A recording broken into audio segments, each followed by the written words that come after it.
Punjabi radio ਜੋ ਅੱਜ ਸੁਣ ਰਹੇ ਸਾਰੇ ਸਰੋਤਿਆਂ ਨੂੰ ਬਲਵਿੰਦਰ ਕੌਰ ਵੱਲੋਂ ਪਿਆਰ ਭਰੀ ਸਤਿ ਸ੍ਰੀ ਅਕਾਲ। ਤੇ ਜੀ ਪ੍ਰੋਗਰਾਮ ਖਬਰ ਤੇ ਨਜ਼ਰ ਪ੍ਰੋਗਰਾਮ ਦੇ ਵਿੱਚ ਸਾਡੇ ਨਾਲ ਹੋਣਗੇ ਬਲਤੇਜ ਪੰਨੂ ਜੀ। ਦੱਸਣਗੇ ਕਿ ਕੀ ਕੁਛ ਵਾਪਰਿਆ ਭਾਰਤ ਵਿੱਚ ਜਾਂ ਪੰਜਾਬ ਦੇ ਵਿੱਚ। ਖਬਰਾਂ ਤੋਂ ਪਹਿਲਾਂ ਧੰਨਵਾਦ ਕਰਨਾ ਚਾਹੁੰਦੇ ਸਾਡੇ ਸਪਾਂਸਰ ਦਾ ਜਿਨ੍ਹਾਂ ਨੇ ਇਸ ਪ੍ਰੋਗਰਾਮ ਨੂੰ ਸਪਾਂਸਰ ਕੀਤਾ, ਆਪ ਸਭ ਤੱਕ ਪਹੁੰਚਾਇਆ ਜੀ। ਖਾਲਸਾ ਇੰਸ਼ੋਰੈਂਸ ਏਜੰਸੀ ਵਾਲੇ ਸਾਨੂੰ ਤੇ 4082722500 ਉਹਨਾਂ ਦਾ ਫੋਨ ਨੰਬਰ ਹੈ। ਗੁਰਦੀਪ ਸਿੰਘ ਬਿਰਦੀ, ਕਲੋਬਸ ਸਤਨਾਮ ਸਿੰਘ ਸਾਲਮਾ ਤੋਂ, ਅਸ਼ਾਂਜੀਤ ਸਿੰਘ ਕਲੋਟੀ ਜੁੱਬਾ ਸਿਟੀ, ਹਰਵਿੰਦਰ ਸਿੰਘ ਸਮਰਾ ਜੁੱਬਾ ਸਿਟੀ, ਕਸ਼ਮੀਰ ਸਿੰਘ ਸੈਕਰਾਮੈਂਟੋ, ਗੁਰਵੀਰ ਸਿੰਘ ਬਰਾੜ ਫਰੈਜ਼ਨੋ ਤੋਂ, ਹਰਵੰਤ ਸਿੰਘ ਉਪਾਓ ਜੁੱਬਾ ਸਿਟੀ ਤੋਂ। ਬਹੁਤ ਬਹੁਤ ਇਹਨਾਂ ਦੇ ਧੰਨਵਾਦ। ਇਹਨਾਂ ਨੇ ਇਸ ਪ੍ਰੋਗਰਾਮ ਨੂੰ ਸਪਾਂਸਰ ਕੀਤਾ, ਆਪ ਸਭ ਤੱਕ ਪਹੁੰਚਾਇਆ ਜੀ। ਮੇਰੇ ਨਾਲ ਜੁੜ ਚੁੱਕੇ ਨੇ ਬਲਤੇਜ ਪੰਨੂ ਜੀ। ਸਤਿ ਸ਼੍ਰੀ ਅਕਾਲ, ਸਵਾਗਤ ਹੈ ਜੀ। ਸਤਿ ਸ਼੍ਰੀ ਅਕਾਲ ਜੀ, ਧੰਨਵਾਦ ਜੀ, ਬਹੁਤ ਮਿਹਰਬਾਨੀ। ਅਤੇ ਬਲਤੇਜ ਪੰਨੂ ਜੀ, ਸਭ ਤੋਂ ਪਹਿਲਾਂ ਆਪਾਂ ਗੱਲ ਕਰਦੇ ਹਾਂ ਕਿ ਤੁਹਾਡੇ ਟਾਈਮ ਦੇ ਹਿਸਾਬ ਨਾਲ ਉਸ ਨੂੰ ਸਜ਼ਾ ਸੁਣਾਈ ਜਾਊਗੀ ਸੌਦਾ ਸਾਧ ਨੂੰ ਅੱਜ, ਅਤੇ ਉਹ ਸੁਣਾਈ ਜਾਊਗੀ ਰੋਹਤਕ ਦੇ ਵਿੱਚ ਹੀ। ਤਾਂ ਉੱਥੇ ਦੇ ਸੁਰੱਖਿਆ ਪ੍ਰਬੰਧ ਕਿਸ ਤਰ੍ਹਾਂ ਦੇ ਆ? ਜੀ ਇੱਥੇ ਤਕਰੀਬਨ 2:30 ਵਜੇ ਦੇ ਕਰੀਬ ਜਿਹੜੀ ਹੈ ਜੀ ਇਹ ਅਦਾਲਤ ਜਿਹੜੀ ਆ ਅੱਜ ਉਹ ਰੋਹਤਕ ਜਾਊਗੀ ਜੀ। ਪੰਚਕੂਲੇ ਦੇ ਵਿੱਚ ਜਿਹੜੀ CBI ਦੀ ਵਿਸ਼ੇਸ਼ ਅਦਾਲਤ ਹੈ, ਇੱਥੇ ਨਹੀਂ ਜਿਹੜੀ ਜੀ ਉਹ ਸਜ਼ਾ ਸੁਣਾਈ ਜਾਊਗੀ। ਇਹ ਸੁਰੱਖਿਆ ਕਾਰਨਾਂ ਕਰਕੇ ਜਿਹੜਾ ਜੀ ਉਹ ਫੈਸਲਾ ਲਿਆ ਗਿਆ। ਔਰ ਜੇਲ੍ਹ ਦੇ ਵਿੱਚ ਜਿਹੜਾ ਪਿੰਡ ਸੁਨਾਰੀਆ ਪਿੰਡ ਹੈ ਜੀ ਰੋਹਤਕ ਦੇ ਨੇੜੇ, ਜਿੱਥੇ ਇਹ ਡਿਸਟ੍ਰਿਕਟ ਜੇਲ੍ਹ ਹੈ, ਉਹਦੇ ਵਿੱਚ CBI ਦੀ ਜਿਹੜੀ ਟੈਂਪਰੇਰੀ ਅਦਾਲਤ ਹੈ ਉਹ ਬਣਾ ਦਿੱਤੀ ਗਈ ਆ। ਜਿਹੜੇ ਮਾਨਯੋਗ ਜੱਜ ਨੇ, ਉਹਨਾਂ ਤੋਂ ਇਲਾਵਾ ਅਮਲੇ ਦੇ ਜਿਹੜੇ 2 ਹੋਰ ਮੁਲਾਜ਼ਮ ਨੇ, ਉਹਨਾਂ ਨੂੰ ਇੱਕ ਸਰਕਾਰ ਦੇ ਵੱਲੋਂ ਪ੍ਰੋਵਾਈਡ ਕੀਤੇ ਗਏ ਹੈਲੀਕਾਪਟਰ ਦੇ ਰਾਹੀਂ ਇੱਥੋਂ ਪੰਚਕੂਲਾ ਤੋਂ ਰੋਹਤਕ ਜਿਹੜਾ ਜੀ ਉਹ ਲਿਜਾਇਆ ਜਾਊਗਾ। ਫਿਰ ਰੋਹਤਕ ਤੋਂ ਜਿਹੜਾ ਉਹ ਪੰਚਕੂਲਾ ਲਿਆਂਦਾ ਜਾਊਗਾ। ਇਹ ਕਾਰਵਾਈ ਜਿਹੜੀ ਹੈ ਜੀ ਸਵੇਰੇ 10 ਵਜੇ ਸ਼ੁਰੂ ਹੋ ਜਾਣੀ ਹੈ ਐਕਚੁਅਲੀ। ਔਰ ਜਿਹੜਾ 2:30 ਵਜੇ ਦੇ ਕਰੀਬ ਜਿਹੜੀ ਹੈ ਜੀ ਇਹਦੇ ਉੱਤੇ ਸਜ਼ਾ ਤੇ ਫੈਸਲਾ ਜਿਹੜਾ ਉਹ ਸੁਣਾਏ ਜਾਣ ਦੀ ਸੰਭਾਵਨਾ ਹੈ। ਇਹ ਦੱਸਿਆ ਜਾ ਰਿਹਾ ਜੀ ਕਿ ਅਦਾਲਤ ਦੀ ਕਾਰਵਾਈ ਦੇ ਦੌਰਾਨ ਦੋਵਾਂ ਧਿਰਾਂ ਦੇ ਵਕੀਲਾਂ ਤੋਂ ਇਲਾਵਾ ਦੋਸ਼ੀ ਠਹਿਰਾਏ ਗਏ ਡੇਰਾ ਮੁਖੀ ਹਾਜ਼ਰ ਰਹੂਗਾ ਜੀ। ਬਾਕੀ ਕੋਈ ਵੀ ਉੱਥੇ ਹਾਜ਼ਰ ਨਹੀਂ ਹੋਊਗਾ।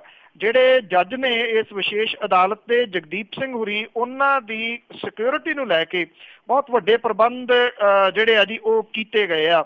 ਔਰ ਇੱਥੇ ਜਿਹੜਾ ਜੀ 3 ਪਰਤਾਂ ਜਿਹੜੀਆਂ ਨੇ ਉਹ ਸਿਕਿਉਰਿਟੀ ਦੀਆਂ ਲਾਈਆਂ ਗਈਆਂ ਨੇ। ਇੱਕ ਤਾਂ ਜਿਹੜਾ ਰੋਹਤਕ ਹੈ ਜੀ ਉਹ ਪੂਰੇ ਦਾ ਪੂਰਾ ਸੀਲ ਕੀਤਾ ਗਿਆ। ਉੱਥੇ ਕਰਫਿਊ ਵਰਗੇ ਜਿਹੜੇ ਉਹ ਹਾਲਾਤ ਨੇ। ਹਾਲਾਂਕਿ ਸ਼ਹਿਰ ਦਾ ਅਸਰ ਬਹੁਤਾ ਜੇਲ੍ਹ ਦੇ ਉੱਤੇ ਨਹੀਂ ਪੈਣਾ, ਕਿਉਂਕਿ ਇਹ ਕੋਈ 14 ਤੋਂ 15 ਕਿਲੋਮੀਟਰ ਪਿੰਡ ਜਿਹੜਾ ਸੁਨਾਰੀਆ ਹਟਵਾ ਹੈ ਰੋਹਤਕ ਤੋਂ, ਬਾਰ-ਬਾਰ ਹੈ। ਇਸ ਕਰਕੇ ਇੱਥੇ ਜਿਹੜੇ ਸਿਕਿਉਰਿਟੀ ਦੇ ਪ੍ਰਬੰਧ ਕਰਨੇ ਸੌਖੇ ਨੇ ਥੋੜ੍ਹੇ।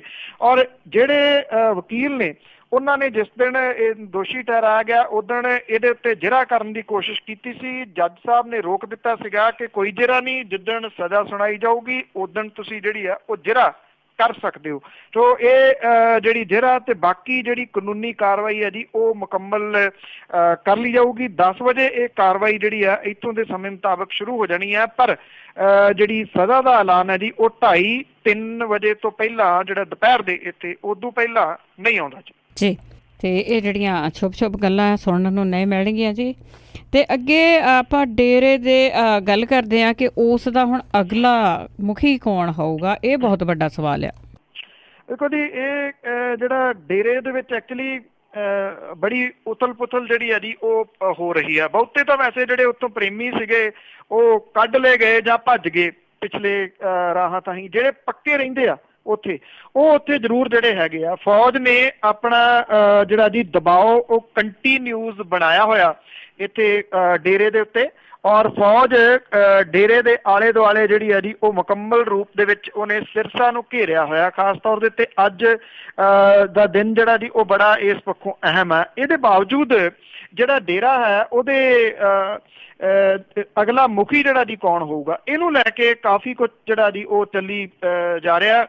ਇਹ ਕਿਹਾ ਜਾ ਰਿਹਾ ਜੀ ਕਿ ਜਿਹੜਾ ਡੇਰਾ ਉਹਦਾ ਕੋਈ ਪਰਿਵਾਰ ਦਾ ਮੈਂਬਰ ਜਿਹੜਾ ਉਹ ਨਹੀਂ ਬਣ ਸਕਦਾ। ਉਹਦਾ ਪੁੱਤ ਜਾਂ ਉਹਦੀ ਜਿਹੜੀ ਧੀ ਆ ਉਹ ਡੇਰੇ ਦੇ ਮੁਖੀ ਨਹੀਂ ਬਣ ਸਕਦੀ। ਦੂਜਾ ਜੇ ਬਾਹਰੋਂ ਕੋਈ ਹੋਵੇ ਤਾਂ ਇਹ ਹਨੀਪ੍ਰੀਤ ਜਿਹੜੀ ਦੇਖੀ ਹੋਣੀ ਆ, ਨਾਲ ਸਾਰਿਆਂ ਨੇ ਨਾਲ ਉਹਦੇ ਹੈਲੀਕਾਪਟਰ ਦੇ ਵਿੱਚ ਵੀ ਜਿਹੜਾ ਗਈ ਹੈ। ਜਿਹੜੇ ਬੜੇ ਸਵਾਲੀਆ ਚਿੰਨ੍ਹ ਇੱਥੇ ਖੜੇ ਹੋ ਰਹੇ ਆ ਸਿਕਿਉਰਿਟੀ ਪੁਆਇੰਟ ਆਫ ਵਿਊ ਦੇ ਨਾਲ ਕਿ ਉਹ ਕਿਵੇਂ ਹੈਲੀਕਾਪਟਰ ਦੇ ਵਿੱਚ ਜਿਹੜਾ ਜੀ ਉਹ ਬੈਠ ਗਈ। ਉਹ ਜਿਹੜੀ ਆ ਜੀ ਉਹਦੇ ਉੱਤੇ ਜ਼ਿਆਦਾ ਇਹ ਗੁਣਾ ਪੈਣ ਦੇ ਜਿਹੜੇ ਉਹ ਆਸਾਰ ਕਹੇ ਜਾ ਰਹੇ ਆ। ਇਹਦੇ ਜਿਹੜਾ ਡੇਰੇ ਮੁਖੀ ਦਾ ਮੁੰਡਾ ਜਸਮੀਤ ਸਿੰਘ ਇੰਸਾ, 2 ਧੀਆਂ ਚਰਨਪ੍ਰੀਤ ਕੌਰ ਤੇ ਅਮਰਪ੍ਰੀਤ ਕੌਰ, ਉਹ ਆਪਣੇ ਪਤੀਆਂ ਦੇ ਨਾਲ ਡੇਰੇ ਦੇ ਵਿੱਚ ਨੇ। ਜਸਮੀਤ ਇੰਸਾ ਦਾ ਜਿਹੜਾ ਕਾਂਗਰਸੀ ਆਗੂ ਜਿਹੜਾ ਪਿਓ ਆ ਦਾ ਜਸਮੀਤ ਇੰਸਾ ਦਾ, ਹਰਮਿੰਦਰ ਸਿੰਘ ਜੱਸੀ ਜਿਹੜਾ ਬਠਿੰਡਾ ਤੋਂ ਸਾਬਕਾ ਕਾਂਗਰਸੀ ਵਿਧਾਇਕ ਆ, ਉਹ ਵੀ ਡੇਰੇ ਦੇ ਵਿੱਚ ਜਿਹੜਾ ਜੀ ਉਹ ਚਲੇ ਗਿਆ, ਜਿਹਦੇ ਕਰਕੇ ਜਿਹੜਾ ਇਸ ਅਦਾਲਤੀ ਫੈਸਲੇ ਤੋਂ ਬਾਅਦ ਅਗਲਾ ਮੁਖੀ ਜਿਹੜਾ ਜੀ ਉਹ ਸੰਭਾਵੀ ਰੂਪ ਦੇ ਵਿੱਚ ਐਲਾਨਿਆ ਜਾ ਸਕਦਾ ਜੀ। ਸਜ਼ਾ ਇਹ ਕਿਹਾ ਗਿਆ ਜੀ ਕਿ ਸਜ਼ਾ ਸੁਣਾ ਲੈਣ ਦਿਓ, ਉਸ ਤੋਂ ਬਾਅਦ ਜਿਹੜਾ ਜੀ ਉਹ ਦੱਸਾਂਗੇ। ਜਿਹੜੇ ਡੇਰੇ ਵਾਲੇ ਆ ਉਹਨਾਂ ਨੂੰ ਅਜੇ ਵੀ ਕਿਸੇ ਚਮਤਕਾਰ ਦੀ ਜਿਹੜੀ ਹੈ ਜੀ ਉਹ ਆਸ ਹੈ। ਉਹ ਇਹ ਕਹਿੰਦੇ ਆ ਕਿ ਚਮਤਕਾਰ ਜਿਹੜਾ ਹੋਊਗਾ ਤੇ ਉਹਨਾਂ ਦਾ ਜਿਹੜਾ ਪਿਤਾ ਜੀ ਆ ਉਹ ਜੇਲ੍ਹ ਤੋਂ ਬਾਹਰ ਜਿਹੜਾ ਜੀ ਆ ਜਾਊਗਾ, ਜ਼ਮਾਨਤ ਦੇ ਰਾਹ ਜਿਹੜੇ ਨੇ ਉਹ ਖੁੱਲ ਜਾਣਗੇ। ਹਾਲਾਂਕਿ ਡੇਰੇ ਦੇ ਹੈੱਡਕੁਆਟਰ ਦੇ ਵਿੱਚ ਮਾਤਮੀ ਮਾਹੌਲ ਹੈ, ਪਰ ਉਹ ਜਿਹੜੇ ਪ੍ਰੇਮੀ ਨੇ ਉਹਨਾਂ ਨੂੰ ਇਹ ਕਹਿ ਰਹੇ ਆ ਕਿ ਕੋਈ ਨਾ ਕੋਈ ਵੱਡਾ ਚਮਤਕਾਰ ਜਿਹੜਾ ਜੀ ਉਹ ਹੋਊਗਾ। ਔਰ ਇਹ ਵੀ ਜਿਹੜਾ ਇਹ ਕਿਹਾ ਜਾ ਰਿਹਾ ਜੀ ਕਿ ਇਹ ਜਿਹੜੀ ਹੈਗੀ ਹੈ ਜੀ ਹਨੀਪ੍ਰੀਤ, ਇਹਦੇ ਉੱਤੇ ਗੁਣਾ ਪੈਣ ਦੇ ਆਸਾਰ ਇਸ ਕਰਕੇ ਆ ਕਿ ਬਹੁਤਾ ਜਿਹੜਾ ਕੰਮਕਾਰ ਹੈ ਜੀ ਉਹ ਸਾਰੇ ਦਾ ਸਾਰਾ ਇਹੀ ਸੰਭਾਲਦੀ ਹੈ। ਔਰ ਇਹਨੂੰ ਲੈ ਕੇ ਕਈ ਤਰ੍ਹਾਂ ਦੀਆਂ ਜਿਹੜੀਆਂ ਰਿਪੋਰਟਾਂ ਜਿਹੜੀਆਂ ਨੇ ਇੱਥੇ ਆ ਰਹੀਆਂ ਨੇ ਸਾਹਮਣੇ। ਹਨੀਪ੍ਰੀਤ ਕੌਣ ਹੈ, ਇਹ ਕਿੱਥੋਂ ਜਿਹੜੀ ਹੈ ਜੀ ਆਈ ਆ, ਇਹਦੇ ਮਾਪੇ ਫਤਿਆਬਾਦ ਦੇ ਦੱਸੀਦੇ ਆ ਜਿਨ੍ਹਾਂ ਦਾ ਉੱਥੇ ਟਾਇਰਾਂ ਵਗੈਰਾ ਦਾ ਵੱਡਾ ਕੰਮ ਹੈ। ਔਰ ਉਹਨਾਂ ਨੇ ਜਿਹੜਾ ਜੀ ਇਹਨੂੰ ਡੇਰੇ 'ਚ ਚੜਾਇਆ ਸੀਗਾ, ਜਿਹਨੂੰ ਬਾਅਦ ਦੇ ਵਿੱਚ ਇਹਨੇ ਗੁਰਮੀਤ ਰਾਮ ਰਹੀਮ ਨੇ ਜਿਹੜਾ ਸੀ ਉਹ ਗੋਦ ਲੈ ਲਿਆ ਤੇ ਹੌਲੀ ਹੌਲੀ ਉਹਦਾ ਕੰਮਕਾਰ ਇਹਨੇ ਸੰਭਾਲਿਆ। ਮੁੜ ਕੇ ਇਹਨੂੰ ਵਿਆਹਿਆ ਤੇ ਜਿਹਦੇ ਨਾਲ ਵਿਆਹੀ ਗਈ ਸੀ ਉਹਨੇ ਬੜੇ ਜਿਹੜੇ ਗੰਭੀਰ ਦੋਸ਼ ਸੀਗੇ ਉਹ ਡੇਰੇ ਮੁਖੀ ਦੇ ਉੱਤੇ ਤੇ ਹਨੀਪ੍ਰੀਤ ਦੇ ਉੱਤੇ ਲਾਏ ਸੀਗੇ। ਕੁਝ ਸਮਾਂ ਪਹਿਲਾਂ ਜਦੋਂ ਉਹ ਦੋਸ਼ ਲਾਉਂਦਾ ਹੈ, 2 ਦਿਨ ਬਾਅਦ ਉਹਦੇ ਉੱਤੇ ਇਰਾਦਾ ਕਤਲ ਦਾ ਮੁਕੱਦਮਾ ਜਿਹੜਾ ਜੀ ਉਹ ਦਰਜ ਹੋ ਜਾਂਦਾ। ਮੁੜ ਕੇ ਡਰਦਾ ਜਿਹੜਾ ਸੀਗਾ ਜੀ ਇਹ ਪਰਿਵਾਰ ਚੁੱਪ ਕਰ ਗਿਆ। ਉਹਦੀ ਪ੍ਰਾਪਰਟੀ ਵਗੈਰਾ ਵੇਚ ਕੇ ਜਿਹੜੀ ਸੀ ਉਹ ਹਨੀਪ੍ਰੀਤ ਦੇ ਨਾਂ ਦੇ ਉੱਤੇ ਕਰਾਉਣ ਦੇ ਚਰਚੇ ਵੀ ਜਿਹੜੇ ਆ ਜੀ, ਪੈਸਾ ਵਗੈਰਾ ਜਿਹੜਾ ਸੀਗਾ ਉਹ ਹਨੀਪ੍ਰੀਤ ਦੇ ਨਾਂ ਦੇ ਉੱਤੇ ਕਰਾਉਣ ਦੇ ਉਹ ਵੀ ਚਰਚੇ ਜਿਹੜੇ ਆ ਉਹ ਚੱਲੀ ਜਾ ਰਹੇ ਨੇ। ਇਸ ਕਰਕੇ ਇਹਦੇ ਉੱਤੇ ਗੁਣਾ ਜਿਹੜਾ ਜੀ ਉਹ ਜ਼ਿਆਦਾ ਪੈ ਸਕਦਾ ਹੈ ਕਿ ਇਹ ਅਗਲੀ ਡੇਰੇ ਦੀ ਮੁਖੀ ਜਿਹੜੀ ਆ ਬਣ ਸਕਦੀ ਹੈ ਉਹਦੀ ਗੁਰਮੀਤ ਰਾਮ ਰਹੀਮ ਦੀ ਗੈਰ ਹਾਜ਼ਰੀ 'ਚ। ਹਾਂਜੀ ਬਿਲਕੁਲ, ਪਰ ਇਸ ਦੇ ਉੱਤੇ ਕਾਫੀ ਸਵਾਲ ਉੱਠਦੇ ਰਹੇ ਆ ਅੱਜ ਦੇ ਨਹੀਂ ਕਈ ਦੇਰ ਦੇ।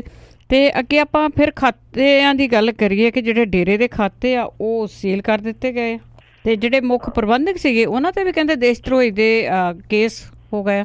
ਬਿਲਕੁਲ ਜੀ, ਇਹ ਜਿਹੜਾ ਜੀ ਬੇਸ਼ੱਕ ਸਰਸੇ ਦੇ ਵਿੱਚ ਜਿਹੜਾ ਉਹ ਤਣਾਅ ਵਾਲਾ ਮਾਹੌਲ ਬਣਿਆ ਹੋਇਆ। ਕੱਲ ਵੀ ਜਿਹੜੇ ਸਰਸੇ ਵਾਲੇ ਆ ਪ੍ਰੇਮੀ, ਇਹਨਾਂ ਦੇ ਨਿਸ਼ਾਨੇ ਦੇ ਉੱਤੇ ਪੱਤਰਕਾਰ ਰਹੇ ਨੇ ਜੀ। ਔਰ ਪਹਿਲਾਂ ਵੀ ਜਿਹੜੇ ਪੱਤਰਕਾਰਾਂ ਦੇ ਉੱਤੇ ਹਮਲੇ ਤੇ ਪੰਚਕੂਲੇ ਦੇ ਵਿੱਚ, ਜਲੰਧਰ ਦੇ ਵਿੱਚ, ਅੰਮ੍ਰਿਤਸਰ ਦੇ ਵਿੱਚ ਜਿਹੜੇ ਉਹ ਕੀਤੇ ਗਏ ਸੀਗੇ। ਕੱਲ ਵੀ ਇੱਕ ਨਿਊਜ਼ ਚੈਨਲ ਦੇ ਜਿਹੜੇ ਕੰਮ ਕਰਨ ਵਾਲੇ ਸੀ ਜੀ ਉਹਦੇ ਕੁੱਟਮਾਰ ਕੀਤੀ ਗਈ, ਉਹਦੀ ਜਿਹੜੀ ਕਾਰ ਸੀਗੀ ਉਹ ਜ਼ਬਰਦਸਤੀ ਖੋਲੀ ਗਈ, ਉਹਦਾ ਕੈਮਰਾ ਭੰਨਣ ਦੀ ਕੋਸ਼ਿਸ਼ ਕੀਤੀ ਗਈ। ਬਾਅਦ ਦੇ ਵਿੱਚ ਪੁਲਿਸ ਨੇ ਉਹ ਕਾਰ ਜਿਹੜੀ ਬਰਾਮਦ ਕਰਕੇ ਇਹਨਾਂ ਪੱਤਰਕਾਰਾਂ ਨੂੰ ਜਿਹੜਾ ਜੀ ਉਹ ਦਿੱਤੀ। ਡੇਰੇ ਦੇ ਸਾਰੇ ਖਾਤੇ ਜਿਹੜੇ ਆ ਜੀ ਉਹ ਹਾਈ ਕੋਰਟ ਦੇ ਹੁਕਮਾਂ ਦੇ ਕਰਕੇ ਜਿਹੜੇ ਆ ਜੀ ਉਹ ਸੀਲ ਕਰ ਦਿੱਤੇ ਗਏ ਆ। ਪੁਰਾਣੇ ਡੇਰੇ ਨੂੰ ਫੌਜ ਨੇ ਪੂਰੇ ਤਰੀਕੇ ਨਾਲ ਸੀਲ ਕਰ ਲਿਆ। ਨਵੇਂ ਡੇਰੇ ਦੇ ਵਿੱਚੋਂ ਪ੍ਰੇਮੀ ਜਿਹੜੇ ਉਹ ਨਿਕਲ ਕੇ ਭੱਜ ਰਹੇ ਆ। ਔਰ ਜਿਹੜੀ ਕੱਲ ਥੋੜੀ ਛੋਟ ਦਿੱਤੀ ਗਈ ਸੀਗੀ ਉਹਦੇ ਦੌਰਾਨ ਪ੍ਰੇਮੀਆਂ ਨੂੰ ਡੇਰੇ ਦੇ ਵਿੱਚੋਂ ਭੱਜਣ ਦਾ ਜਿਹੜਾ ਜੀ ਉਹ ਮੌਕਾ ਮਿਲਿਆ। ਜ਼ਿਲ੍ਹੇ ਦੇ ਲੋਕਾਂ ਨੇ ਜਿਹੜਾ ਜੀ ਸਮਾਨ ਵਗੈਰਾ ਖਰੀਦਿਆ ਥੋੜਾ ਬਹੁਤਾ। ਜਿਹੜੇ ਇਹ ਖਾਤੇ ਸੀਲ ਕੀਤੇ ਗਏ ਆ ਉਹਦੇ ਬਾਰੇ ਇਹ ਕਿਹਾ ਜਾ ਰਿਹਾ ਜੀ ਕਿ ਕੁਝ ਇਹਨਾਂ ਦੇ ਅਨਨੋਨ ਖਾਤੇ ਵੀ ਨੇ, ਜ਼ਿਆਦਾ ਅਨਨੋਨ ਨੇ। ਜਿਹੜੇ ਨੋਨ ਸੀਗੇ ਜੀ ਉਹ ਸਾਰੇ ਦੇ ਸਾਰੇ ਸੀਲ ਹੋ ਗਏ ਆ। ਜਿੱਥੋਂ ਤੱਕ ਡੇਰਿਆਂ ਦੀ ਗੱਲ ਆ ਜੀ, ਹਰਿਆਣੇ ਦੇ ਵਿੱਚ ਤਕਰੀਬਨ 2 ਦਰਜਨ ਤੋਂ ਉੱਪਰ ਜਿਹੜੇ ਆ ਜੀ ਇਹ ਡੇਰੇ ਇਹਦੇ ਸੀਲ ਹੋ ਗਏ ਆ। ਜੇ ਪੰਜਾਬ ਦੀ ਗੱਲ ਕਰੀਏ, ਪੰਜਾਬ ਦੇ ਵਿੱਚ ਸਭ ਤੋਂ ਵੱਡਾ ਇਹਦਾ ਜਿਹੜਾ ਡੇਰਾ, ਜਿਹੜਾ ਸਰਸੇ ਵਾਲੇ ਤੋਂ ਬਾਅਦ ਵੱਡਾ, ਸਰਸੇ ਤੋਂ ਬਾਅਦ ਜਿਹੜਾ ਜੀ ਵੱਡਾ ਡੇਰਾ ਸਮਝਿਆ ਜਾਂਦਾ ਉਹ ਹੈਗਾ ਸਲਾਵਤਪੁਰੇ ਵਾਲਾ, ਜਿਹੜਾ ਭਦੌੜ ਦੇ ਨੇੜੇ ਆ। ਉਹ ਵੀ ਸੀਲ ਕਰ ਦਿੱਤਾ ਜੀ। ਔਰ ਪੰਜਾਬ ਦੇ ਵਿੱਚ ਸ਼ਹਿਰਾਂ ਦੇ ਵਿੱਚ ਜਿੰਨੇ ਡੇਰੇ ਸੀਗੇ ਜੀ ਉਹ ਸਾਰੇ ਦੇ ਸਾਰੇ ਸਰਕਾਰ ਨੇ ਸੀਲ ਕਰ ਦਿੱਤੇ ਆ। ਉੱਥੋਂ ਖਦੇੜ ਦਿੱਤਾ ਇਹਦੇ ਪ੍ਰੇਮੀਆਂ ਨੂੰ ਔਰ ਕਿਸੇ ਨੂੰ ਡੇਰੇ ਦੇ ਨੇੜੇ ਨਹੀਂ ਜਾਣ ਦਿੱਤਾ ਜਾ ਰਿਹਾ। ਪੁਲਿਸ ਦੇ ਪਹਿਰੇ ਜਿਹੜੇ ਆ ਜੀ ਉਹ ਡੇਰਿਆਂ ਦੇ ਉੱਤੇ ਲੱਗ ਗਏ ਨੇ। ਬਹੁਤ ਸਾਰੀ ਪ੍ਰਾਪਰਟੀ ਇਹਦੀ ਹਰਿਆਣੇ ਦੇ ਵਿੱਚ ਹੈ। ਜਿਹੜਾ ਸਰਸਾ ਹੈ ਉੱਥੇ ਜਿਹੜਾ ਡੇਰਾ ਉਹ 800 ਕਿੱਲੇ ਦੇ ਵਿੱਚ ਆ ਜੀ। ਤਕਰੀਬਨ 700 ਕਿੱਲਾ ਜਿਹੜਾ ਉਹ ਵਾਹੀ ਵਾਲਾ, 100 ਕਿੱਲੇ ਦੇ ਵਿੱਚ ਇੱਕ ਪੂਰੇ ਦਾ ਪੂਰਾ ਸ਼ਹਿਰ ਜਿਹੜਾ ਜੀ ਉਹ ਬਣਿਆ ਹੋਇਆ। ਇਸੇ ਤਰੀਕੇ ਦੇ ਨਾਲ ਸਲਾਵਤਪੁਰਾ ਦੇ ਵਿੱਚ ਵੀ ਸੈਂਕੜੇ ਏਕੜ ਜ਼ਮੀਨ ਜਿਹੜੀ ਹੈ ਜੀ ਇਸ ਡੇਰੇ ਦੀ ਹੈ। ਸਲਾਵਤਪੁਰੇ ਤੋਂ ਇਲਾਵਾ ਬਰਨਾਲੇ ਦੇ ਵਿੱਚ, ਸੰਗਰੂਰ ਦੇ ਵਿੱਚ, ਫਰੀਦਕੋਟ 'ਚ, ਮੁਕਤਸਰ 'ਚ, ਫਿਰੋਜ਼ਪੁਰ 'ਚ, ਇੱਥੇ ਪਟਿਆਲੇ ਦੇ ਨੇੜੇ ਤੇੜੇ ਹਰ ਕਸਬੇ ਦੇ ਵਿੱਚ ਇਹਨਾਂ ਦੇ ਜਿਹੜੇ ਆ ਜੀ ਉਹ ਡੇਰੇ ਬਣੇ ਹੋਏ ਸੀ। ਸਾਰੇ ਦੇ ਸਾਰੇ ਜਿਹੜੇ ਆ ਉਹ ਸੀਲ ਹੋ ਗਏ ਆ।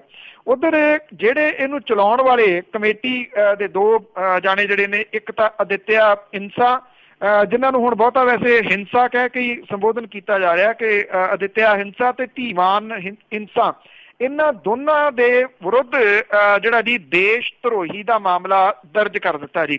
ਐਕਚੁਅਲੀ ਇੱਥੋਂ ਦੀ ਅਖਬਾਰ ਜਿਹੜੀ ਹੈ ਜੀ ਉਹਦੇ ਪੱਤਰਕਾਰ ਨੇ ਦੋ, ਉਹਨਾਂ ਦੇ ਵੱਲੋਂ ਇਹ ਜਿਹੜੇ ਜੀ ਖਬਰ ਲਾਈ ਗਈ ਸੀ ਇਸ ਆਧਾਰ ਦੇ ਉੱਤੇ ਕਿ ਉਹ ਨੇੜੇ ਖੜੇ ਸਨ ਉਦਣ ਜਿੱਦਣ ਪੰਚਕੂਲਾ ਦੇ ਵਿੱਚ ਹਿੰਸਾ ਹੋਈ ਆ। ਅਦਿੱਤਿਆ ਹਿੰਸਾ ਤੇ ਜਿਹੜਾ ਧੀਮਾਨ ਹਿੰਸਾ, ਇਹਨਾਂ ਦੋਨਾਂ ਨੇ ਲੋਕਾਂ ਨੂੰ ਭੜਕਾਇਆ ਤੇ ਉਹਨਾਂ ਨੂੰ ਇਹ ਹੁਕਮ ਦਿੱਤੇ ਕਿ ਉਹ ਹੁਣ ਟੁੱਟ ਕੇ ਪੈ ਜਾਣ, ਜੋ ਕਤਲੋਗਾਰਤ ਕੀਤੀ ਜਾ ਸਕਦੀ ਆ ਉਹ ਕੀਤੀ ਜਾਵੇ। ਇਹਨਾਂ ਦੋਨਾਂ ਪੱਤਰਕਾਰਾਂ ਤੋਂ ਪੁਲਿਸ ਨੇ ਪੁੱਛਿਆ ਕਿ ਕੀ ਉਹ ਬਿਆਨ ਦੇਣਗੇ, ਤਾਂ ਇਹਨਾਂ ਨੇ ਕਿਹਾ ਕਿ ਜੋ ਉਹਨਾਂ ਨੇ ਸੁਣਿਆ ਉਹ ਬਿਆਨ ਜ਼ਰੂਰ ਦੇਣਗੇ। ਉਹਨਾਂ ਨੇ ਬਿਆਨ ਦੇ ਦਿੱਤਾ ਤੇ ਇਹਨਾਂ ਦੋਨਾਂ ਦੇ ਉੱਤੇ ਦੇਸ਼ ਧਰੋਹ ਦਾ ਮੁਕੱਦਮਾ ਜਿਹੜਾ ਜੀ ਉਹ ਦਰਜ ਕਰ ਲਿਆ। ਇਸ ਤੋਂ ਇਲਾਵਾ ਜਿਹੜੇ ਇਹਦੇ ਭੰਗੀ ਦਾਸ ਜਿਹੜੇ ਇਹਨੇ ਬਣਾਏ ਹੋਏ ਨੇ ਡਿਸਟ੍ਰਿਕਟ ਲੈਵਲ ਦੇ ਉੱਤੇ, ਉਹਨਾਂ ਨੂੰ ਜਾਂ ਤਾਂ ਗ੍ਰਿਫਤਾਰ ਕਰ ਲਿਆ ਗਿਆ ਜਾਂ ਉਹਨਾਂ ਦੇ ਵਾਸਤੇ ਛਾਪੇਮਾਰੀ ਜਿਹੜੀ ਹੈ ਜੀ ਉਹ ਚੱਲ ਰਹੀ ਹੈ। 48 ਦੇ ਕਰੀਬ ਜਿਹੜੇ ਇਹਦੇ ਚਲਾਉਣ ਵਾਲੇ ਨੇ ਉਹਨਾਂ ਨੂੰ ਪੁਲਿਸ ਨੇ ਗ੍ਰਿਫਤਾਰ ਜਿਹੜਾ ਜੀ ਉਹ ਕੀਤਾ ਔਰ ਪੂਰੀ ਰਾਤ ਛਾਪੇਮਾਰੀ ਜਿਹੜੀ ਹੈ ਜੀ ਭੰਗੀ ਦਾਸਾਂ ਨੂੰ ਗ੍ਰਿਫਤਾਰ ਕਰਨ ਦੇ ਵਾਸਤੇ ਪੁਲਿਸ ਦੀ ਪੰਜਾਬ ਦੇ ਵਿੱਚ ਜਾਰੀ ਰਹੀ ਹੈ। ਔਰ ਪੁਲਿਸ ਨੇ ਇਹ ਕਿਹਾ ਜੀ ਕਿ ਸਾਰਿਆਂ ਨੂੰ ਫੈਸਲਾ ਹੋਣ ਤੋਂ ਪਹਿਲਾਂ ਗ੍ਰਿਫਤਾਰ ਕਰ ਲਿਆ ਜਾਊਗਾ ਜੀ। ਤੇ ਅੱਗੇ ਆਪਾਂ ਰੇਲਵੇ ਦੀ ਗੱਲ ਕਰਦੇ ਹਾਂ ਕਿ ਨੁਕਸਾਨ ਤੇ ਬਹੁਤ ਕਰ ਦਿੱਤਾ ਇਸ ਬਾਬੇ ਵਾਲੇ ਚੱਕਰ ਨੇ, ਤੇ ਰੇਲਵੇ ਨੂੰ 3 ਦਿਨਾਂ ਦੇ ਵਿੱਚ 33 ਕਰੋੜ ਦਾ ਘਾਟਾ ਤਾਂ ਦੇਖੋ ਜੀ ਹਰੇਕ ਚੀਜ਼ ਨੂੰ ਹੀ ਜਿਹੜਾ ਉਹ ਪਿਆ, ਬਿਜ਼ਨਸ ਜਿਹੜਾ ਜੀ ਸਮੁੱਚਾ ਉਹ ਠੱਪ ਹੋ ਕੇ ਰਹਿ ਗਿਆ, ਤਬਾਹ ਹੋ ਕੇ ਰਹਿ ਗਿਆ। ਤੁਸੀਂ ਜੇ ਇਹ ਕਹੋ ਹੁਣ ਹੌਲੀ ਹੌਲੀ ਜਿਹੜੀਆਂ ਜੀ ਉਹ ਟ੍ਰੇਨ ਤੇ ਬੱਸ ਸਰਵਿਸ ਜਿਹੜੀ ਆ ਜੀ ਉਹ ਚੱਲਣੀ ਸ਼ੁਰੂ ਹੋ ਗਈ ਆ। ਵੱਡੀ ਗਿਣਤੀ ਦੇ ਵਿੱਚ ਜਿਹੜੇ ਲੋਕ ਨੇ ਫਸੇ ਬੈਠੇ ਜਿਹੜੇ ਕਈ ਦਿਨਾਂ ਤੋਂ, ਉਹ ਇਹਨਾਂ ਟ੍ਰੇਨ ਦੇ ਰਾਹੀਂ ਆਪੋ ਆਪਣੀ ਮੰਜ਼ਿਲ ਦੇ ਉੱਤੇ ਜਿਹੜਾ ਜੀ ਉਹ ਪਹੁੰਚ ਰਹੇ ਆ। ਇਸ ਵਿਵਾਦ ਕਰਕੇ ਦੇਸ਼ ਦੀ ਸੰਪत्ति ਦਾ ਨੁਕਸਾਨ ਤਾਂ ਹੋਇਆ ਹੀ ਆ ਜੀ। ਕਰੋੜਾਂ ਰੁਪਈਏ ਦਾ ਨੁਕਸਾਨ ਜਿਹੜਾ ਜੀ ਉਹ ਰੇਲਵੇ ਦਾ ਹੋਇਆ। ਰੇਲਵੇ ਸੇਵਾਵਾਂ ਠੱਪ ਰਹਿਣ ਕਰਕੇ 3 ਦਿਨਾਂ ਦੇ ਵਿੱਚ ਰੇਲਵੇ ਨੂੰ 33 ਕਰੋੜ ਤੋਂ ਵੱਧ ਦਾ ਨੁਕਸਾਨ ਹੋਇਆ। ਗੁਰਮੀਤ ਰਾਮ ਰਹੀਮ ਨੂੰ ਜਿਹੜੀ ਸਜ਼ਾ ਸੁਣਾਈ ਜਾਣੀ ਹੈ, ਉਸ ਤੋਂ ਪਹਿਲਾਂ ਜੋ ਹਾਲਾਤ ਜਿਹੜੇ ਆ ਜੀ ਉਹ ਟੈਂਸ ਭਰੇ ਬਣੇ ਹੋਏ ਨੇ। ਉੱਤਰੀ ਰੇਲਵੇ ਨੇ ਜਿਹੜਾ ਪੰਜਾਬ ਤੇ ਹਰਿਆਣਾ ਦੇ ਵਿੱਚ ਰੇਲ ਗੱਡੀਆਂ ਬੰਦ ਜਿਹੜੀਆਂ ਜੀ ਉਹ ਕੀਤੀਆਂ ਸੀ, ਅਜੇ ਵੀ ਬਹੁਤੀਆਂ ਬੰਦ ਨੇ। ਟਾਵੀਆਂ ਚੱਲਣੀਆਂ ਜਿਹੜੀਆਂ ਜੀ ਉਹ ਸ਼ੁਰੂ ਹੋਈਆਂ ਨੇ। ਰੇਲਵੇ ਦੇ ਸੀਨੀਅਰ ਅਧਿਕਾਰੀ ਜਿਹੜੇ ਆ ਜੀ ਕਹਿੰਦੇ ਆ ਕਿ ਸਮੁੱਚੀਆਂ ਰੇਲ ਸੇਵਾਵਾਂ ਨੂੰ ਉਦੋਂ ਆਮ ਕਰਨਗੇ ਜਦੋਂ ਪੰਜਾਬ ਤੇ ਹਰਿਆਣਾ ਦੀਆਂ ਸਰਕਾਰਾਂ ਰੇਲਵੇ ਨੂੰ ਸੁਰੱਖਿਆ ਦਾ ਭਰੋਸਾ ਦੇਣਗੀਆਂ। ਔਰ ਅੱਜ ਵਾਲੀ ਜਿਹੜੀ ਪੇਸ਼ੀ ਹੈ ਜੀ ਇਹਨੂੰ ਲੈ ਕੇ ਕਿਉਂਕਿ ਬਹੁਤੀਆਂ ਸੁਰੱਖਿਆ ਫੋਰਸਾਂ ਜਿਹੜੀਆਂ ਜੀ ਉਹਦੇ ਉੱਤੇ ਲੱਗੀਆਂ ਹੋਈਆਂ ਨੇ, ਤੋਂ ਅੱਜ ਤੋਂ ਬਾਅਦ ਜਿਹੜਾ ਜੀ ਇਹ ਹੋ ਸਕਦਾ ਕਿ ਕੱਲ ਨੂੰ ਜਿਹੜੀਆਂ ਜੀ ਟ੍ਰੇਨ ਅਗਲੇ 1-2 ਦਿਨਾਂ ਦੇ ਵਿੱਚ ਨਾਰਮਲ ਤਰੀਕੇ ਦੇ ਨਾਲ ਜਿਹੜੀਆਂ ਜੀ ਉਹ ਚੱਲਣੀਆਂ ਸ਼ੁਰੂ ਹੋ ਜਾਣ। 3 ਦਿਨਾਂ ਦੇ ਵਿੱਚ ਕੋਈ 694 ਟ੍ਰੇਨ ਨੇ ਜਿਨ੍ਹਾਂ ਨੂੰ ਰੱਦ ਕਰਨਾ ਪਿਆ। ਰੋਜ਼ 10 ਤੋਂ 11 ਕਰੋੜ ਰੁਪਏ ਦਾ ਘਾਟਾ ਜਿਹੜਾ ਜੀ ਉਹ ਰੇਲਵੇ ਨੂੰ ਸਹਿਣਾ ਪਿਆ। ਦੋਵਾਂ ਸੂਬਿਆਂ ਦੇ ਵਿੱਚ 184 ਟ੍ਰੇਨ ਜਿਹੜੀਆਂ ਦੀ ਉਹ ਰੋਜ਼ ਚੱਲਦੀਆਂ ਨੇ। 24 ਅਗਸਤ ਤੋਂ ਲੈ ਕੇ 26 ਅਗਸਤ ਤੱਕ ਪੰਜਾਬ ਤੇ ਹਰਿਆਣਾ ਦੇ ਛੋਟੇ ਤੇ ਲੰਮੇ ਰੂਟਾਂ ਦੇ ਉੱਤੇ ਚੱਲਣ ਵਾਲੀਆਂ ਟ੍ਰੇਨ ਜਿਹੜੀਆਂ ਦੀ ਉਹ ਰੱਦ ਕਰ ਦਿੱਤੀਆਂ ਸੀਗੀਆਂ। ਇਹਦੇ ਨਾਲ ਜਿਹੜੀ PRTC ਹੈ ਜੀ ਉਹਨੂੰ ਵੀ ਵੱਡਾ ਘਾਟਾ ਜਿਹੜਾ ਉਹ ਪਿਆ। PRTC ਦੇ ਜਿਹੜੇ ਜਨਰਲ ਮੈਨੇਜਰ ਨੇ ਉਹਨਾਂ ਨੇ ਇਹ ਗੱਲ ਦੱਸੀ ਆ ਕਿ ਸਾਰੇ ਰੂਟਾਂ ਦੇ ਉੱਤੇ ਜਿਹੜੀਆਂ ਜੀ ਉਹ 3 ਦਿਨ ਬੱਸਾਂ ਉਹਨਾਂ ਦੀਆਂ ਬੰਦ ਰਹੀਆਂ ਨੇ। 1.5 ਕਰੋੜ ਰੁਪਈਆ ਰੋਜ਼ ਇਹ ਬੱਸਾਂ ਜਿਹੜੀਆਂ ਕਮਾਉਂਦੀਆਂ ਨੇ PRTC ਦੀਆਂ। ਸੋ ਪਹਿਲਾਂ ਹੀ ਘਾਟੇ ਦੇ ਵਿੱਚ ਚੱਲ ਰਹੀ ਜਿਹੜੀ PRTC ਆ ਉਹਨੂੰ ਵੀ ਇਹਦੇ ਨਾਲ ਵੱਡਾ ਘਾਟਾ ਪਿਆ। ਰੇਲਵੇ ਵੱਲੋਂ ਤਾਂ ਅਜੇ ਜਿਹੜੀ ਜੀ ਕਨਫਰਮੇਸ਼ਨ ਨਹੀਂ ਆਈ, ਪਰ PRTC ਜਿਹੜੀ ਹੈ ਜੀ ਉਹ ਆਪਣਾ ਸਾਰਾ ਘਾਟਾ ਜਿਹੜਾ ਉਹ ਲਾਉਣ ਜਾ ਰਹੀ ਹੈ ਜੀ ਹਾਈ ਕੋਰਟ ਦੇ ਵਿੱਚ, ਕਿਉਂਕਿ ਹਾਈ ਕੋਰਟ ਨੇ ਜਿਹੜੇ ਹੁਕਮ ਦਿੱਤੇ ਆ ਉਹਦੇ ਵਿੱਚ ਉਹਨੇ ਜਿੰਨੇ ਡਿਸਟ੍ਰਿਕਟ ਨੇ ਜੀ ਉਹਨਾਂ ਦੇ ਡਿਪਟੀ ਕਮਿਸ਼ਨਰਸ ਦੀ ਇਹ ਡਿਊਟੀ ਲਾਈ ਆ ਕਿ ਜਿਹਦਾ ਵੀ ਨੁਕਸਾਨ ਹੋਇਆ, ਉਹ ਚਾਹੇ ਸਰਕਾਰੀ ਅਦਾਰਾ ਚਾਹੇ ਕੋਈ ਪ੍ਰਾਈਵੇਟ ਹੈ, ਕਿਸੇ ਦੀ ਇੰਡੀਵਿਜੂਅਲ ਕੋਈ ਜਿਹੜੀ ਹੈ ਜੀ ਟੁੱਟੀ ਆ ਜਾਂ ਸਰਕਾਰੀ ਇਮਾਰਤਾਂ ਜਿਹੜੀਆਂ ਨੇ ਉਹਨਾਂ ਨੂੰ ਨੁਕਸਾਨ ਪਹੁੰਚਿਆ, ਉਹਦੀ ਸਾਰਾ ਜਿਹੜਾ ਜੀ ਖਰਚਾ ਡਿਪਟੀ ਕਮਿਸ਼ਨਰ ਨੂੰ ਲਿਖ ਕੇ ਦਿੱਤਾ ਜਾਵੇ ਤੇ ਡਿਪਟੀ ਕਮਿਸ਼ਨਰ ਦੀ ਇਹ ਡਿਊਟੀ ਆ ਜੀ ਸਾਰਿਆਂ ਦੀ ਕਿ ਉਹ ਸਿੱਧਾ ਇਹਨੂੰ ਡਾਇਰੈਕਟ ਪਹੁੰਚਾਉਣਗੇ ਜੀ ਹਾਈ ਕੋਰਟ ਜਿਹੜੀ ਹੈ ਜੀ ਜਿਹਨੇ ਪ੍ਰਾਪਰਟੀ ਸਾਰੀ ਦੀ ਸਾਰੀ ਇਹਦੀ ਹਾਸਲ ਕਰ ਲਈ ਹੈ, ਉਹਦੀਆਂ ਲਿਸਟਾਂ ਜਿਹੜੀਆਂ ਸੀਲ ਹੋ ਗਈਆਂ ਨੇ, ਉਹਨੂੰ ਵੇਚ ਕੇ ਇਹ ਖਰਚਾ ਜਿਹੜਾ ਜੀ ਉਹ ਪੂਰਾ ਕੀਤਾ ਜਾਊਗਾ। ਸੰਭਾਵੀ ਰੂਪ ਦੇ ਵਿੱਚ ਇਹ ਕਿਹਾ ਜਾ ਰਿਹਾ ਕਿ ਪੰਜਾਬ ਸਰਕਾਰ ਕਰੀਬ 200 ਕਰੋੜ ਰੁਪਏ ਦੀ ਮੰਗ ਜਿਹੜੀ ਆ ਉਹ ਅਦਾਲਤ ਤੋਂ ਕਰੂਗੀ, ਕਿਉਂਕਿ ਪੰਜਾਬ ਸਰਕਾਰ ਨੇ ਜਿਹੜਾ ਪੈਰਾਮਿਲਟਰੀ ਫੋਰਸਿਸ ਦਾ ਖਰਚਾ ਉਹ ਵੀ ਸਾਰਾ ਇਹਦੇ ਵਿੱਚ ਪਾਉਣ ਦਾ ਫੈਸਲਾ ਕੀਤਾ ਹੈ। ਜੀ ਜੀ ਬਿਲਕੁਲ, ਖਰਚਾ ਤਾਂ ਬਹੁਤ ਹੋਇਆ ਤੇ ਨਾਲ ਲੱਗਦੀ ਫਿਰ ਬਾਬੇ ਦੀ ਜੇ ਆਪਾਂ ਗੱਲ ਕਰੀਏ ਕਿ ਪੋਸ਼ਾਕ ਵਾਲੇ ਮਾਮਲੇ ਤੋਂ ਹੀ ਬਾਬਾ ਬੜਾ ਮਸ਼ਹੂਰ ਹੋ ਗਿਆ ਸੀਗਾ ਤੇ ਫਿਰ ਵੀ ਖੁੱਲਣ ਦੇ ਅਸਾਰ ਪਸਾਰ। ਬਿਲਕੁਲ ਜੀ, ਇਹ ਜਿਹੜਾ ਜੀ 10ਵੇਂ ਪਾਤਸ਼ਾਹ ਗੁਰੂ ਗੋਬਿੰਦ ਸਿੰਘ ਹੋਰਾਂ ਵਰਗਾ ਸਵਾਂਗ ਜਿਹੜਾ ਸੀਗਾ ਜੀ ਉਹ ਰਚਾ ਕੇ ਜਿਹੜਾ ਇਹਦੇ ਉੱਤੇ ਕੇਸ ਜਿਹੜਾ ਹੋਇਆ ਸੀ ਖਾਰਜ ਹੋ ਗਿਆ ਸੀਗਾ, ਉਹ ਮੁੜ ਕੇ ਫੇਰ ਜਿਹੜਾ ਉਹ ਖੁੱਲ ਸਕਦਾ। ਹਾਈ ਕੋਰਟ ਦੇ ਵਿੱਚ ਇਹ ਰਿਵਿਊ ਪਟੀਸ਼ਨ ਜਿਹੜੀ ਆ ਜੀ ਉਹ ਅਜੇ ਪੈਂਡਿੰਗ ਹੈ। ਪੰਜਾਬ ਸਿੱਖ ਕੌਂਸਲ ਨੇ ਇਸ ਕੇਸ ਨੂੰ ਮੁੜ ਕੇ ਖਲਵਾਉਣ ਦੇ ਵਾਸਤੇ ਕਾਨੂੰਨੀ ਜਿਹੜੀਆਂ ਦੀ ਕੋਸ਼ਿਸ਼ਾਂ ਕਰਨੀਆਂ ਸ਼ੁਰੂ ਕਰਤੀਆਂ ਨੇ। 2007 ਦੇ ਦੌਰਾਨ ਡੇਰਾ ਮੁਖੀ ਦੇ ਵੱਲੋਂ ਪੰਜਾਬ ਦੇ ਵਿੱਚ ਸਲਾਵਤਪੁਰਾ ਡੇਰੇ ਦੇ ਵਿੱਚ ਇੱਕ ਧਾਰਮਿਕ ਪ੍ਰੋਗਰਾਮ ਦੇ ਦੌਰਾਨ ਜਿਹੜਾ ਸੀਗਾ ਇਹ ਪੋਸ਼ਾਕ ਪਾ ਕੇ ਅੰਮ੍ਰਿਤ ਛਕਾਉਣ ਦੀ ਤਰਜ਼ ਦੇ ਉੱਤੇ ਜਾਮੇ ਇਨਸਾ ਦਾ ਸਵਾਂਗ ਰਚਾਇਆ ਸੀਗਾ। ਸਿੱਖਾਂ ਨੇ ਇਹਦਾ ਸਖਤ ਵਿਰੋਧ ਕੀਤਾ ਸੀਗਾ ਤੇ ਉਦੋਂ ਡੇਰਾ ਮੁਖੀ ਦੇ ਖਿਲਾਫ ਕੇਸ ਵੀ ਦਰਜ ਕਰਾਇਆ ਸੀਗਾ। ਪਿਛਲੀ ਜਿਹੜੀ ਅਕਾਲੀ ਭਾਜਪਾ ਸਰਕਾਰ ਸੀਗੀ ਉਹਨੇ ਇਹ ਕੇਸ ਵਾਪਸ ਲੈ ਲਿਆ ਉਹਦੇ ਦੌਰਾਨ ਜਿਹੜਾ ਜੀ, ਔਰ ਉਦੋਂ ਜਿਹੜੇ ਇੱਕ ਐਡਵੋਕੇਟ ਨੇ ਜੀ ਉਹਨਾਂ ਨੇ ਪੁਲਿਸ ਦੇ ਰਾਹੀਂ ਰੱਦ ਕਰਵਾਏ ਗਏ ਇਸ ਕੇਸ ਦੇ ਖਿਲਾਫ ਰਿਵਿਊ ਪਟੀਸ਼ਨ ਜਿਹੜੀ ਆ ਜੀ ਉਹ ਹਾਈ ਕੋਰਟ ਦੇ ਵਿੱਚ ਪਾਈ ਸੀ। ਹੁਣ ਉਹਨਾਂ ਨੇ ਕਿਹਾ ਕਿ ਇਹ ਅਜੇ ਪੈਂਡਿੰਗ ਹੈ, ਖਤਮ ਨਹੀਂ ਹੋਈ, ਜਿਹਦੇ ਕਰਕੇ ਉਹਨਾਂ ਨੇ ਕਿਹਾ ਕਿ ਇਹਨੂੰ ਦੁਬਾਰਾ ਜਿਹੜਾ ਜੀ ਉਹ ਖੁਲਵਾਇਆ ਜਾ ਸਕਦਾ। ਔਰ ਇਹ ਵੀ ਕਿਹਾ ਗਿਆ ਜੀ ਕਿ ਇਹਦੇ ਉੱਤੇ ਉਹ ਚਾਰਾਜੋਈ ਜਿਹੜੀ ਹੈ ਜੀ ਉਹ ਕਰਨਗੇ ਤੇ ਬਾਕੀ ਵਕੀਲਾਂ ਦੀ ਮਦਦ ਵੀ ਜਿਹੜੀ ਉਹ ਲੈਣਗੇ।